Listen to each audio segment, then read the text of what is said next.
আমি শুভেন্দু অধিকারী ঈশ্বরের নামে শপথ করিতেছি যে ভালো কাজ করলে পুরস্কার তো পাবে। তুমি মানুষের মঙ্গল করা। এ যেন এক অদ্ভুত সমাপতন। ৩৪ বছরের বাম শাসনকে সরিয়ে যে নন্দীগ্রাম আন্দোলন মমতা বন্দ্যোপাধ্যায়ের মুখ্যমন্ত্রী হওয়ার পথ প্রশস্ত করেছিল, সেই নন্দীগ্রামেরই ভূমিপুত্র এবং সেই সময় তৃণমূল নেত্রীর সহযোদ্ধা শুভেন্দু অধিকারী আজ সেই মমতা বন্দ্যোপাধ্যায়কে হারিয়েই মুখ্যমন্ত্রী হয়েছেন। আর এই প্রেক্ষাপটেই নন্দীগ্রামের শহীদ পরিবারগুলির মুখে শোনা গেল মুখ্যমন্ত্রীর উচ্ছ্বসিত প্রশংসা। আশীর্বাদের ডালি কার্যত উজাড় করে দিলেন তারা। শুভেন্দু না এলে তো আমি বেরোতে পারতাম না, সত্যি কথা। যোগ্য নেতাই ছিল, ভালো কাজ করলে পুরস্কার তো পাবেই। যে তুমি মানুষের মঙ্গল করা, মানুষ যেন না কাঁদে। সেদিন যোগ্য লোকের হাতে আনন্দে নেতৃত্বটা ছিল আন্দোলনের, সেই জন্য তো উনি আজকে মুখ্যমন্ত্রী হতে পেরেছেন। ২০০৭ সালের ১৪ই মার্চ জমি আন্দোলনে অগ্নিগর্ভ হয়ে উঠেছিল নন্দীগ্রাম।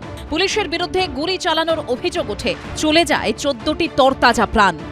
সেই শহীদদের মধ্যে অন্যতম নাম শেখ ইমদাদুল ইসলাম। নন্দীগ্রাম আন্দোলন পর্বে হারিয়েছিলেন তার সন্তানকে, হয়েছিলেন তৃণমূল কংগ্রেসেরই বেশ কয়েকবারের বিধায়ক। সেই ফিরোজা বিবি এখন আমাদের সঙ্গে রয়েছেন। আমার ছেলে যখন মারা যায়, ওনাকে আমি রাজার আসনে বসিয়েছিলাম। আমি ওনাকে রাজা বলতাম, ওনাকে শুভেন্দু বলতাম না কখনো। তো যাই হোক, মনে আনন্দ আছে।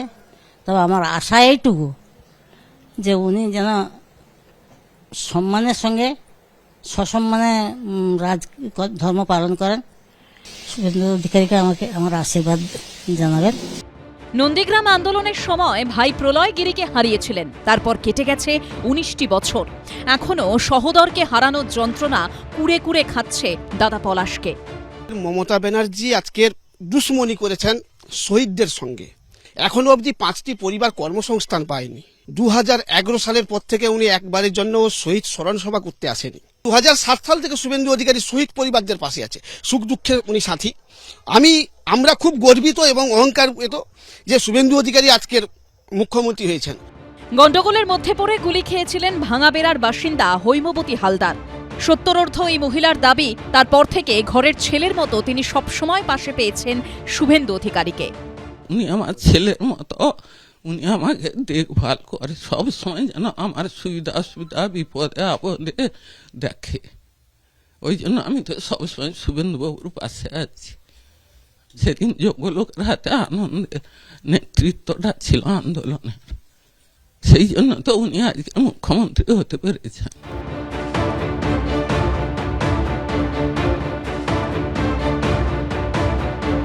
দু সালে রাজ্যের পালাবদলের অন্যতম মাইলস্টোন ছিল এই নন্দীগ্রাম। আর ১.৫ দশক পর সেদিনের আন্দোলনের অন্যতম কাণ্ডারি শুভেন্দু অধিকারীর হাত ধরে ফের এলো রাজ্যে পালাবদল। রাজ্যের নয়া মুখ্যমন্ত্রী শুভেন্দু অধিকারীর কাছে নিহত এবং আহত পরিবারের আশা, সারা জীবন তিনি যেন এইভাবেই তাদের পাশে থাকেন।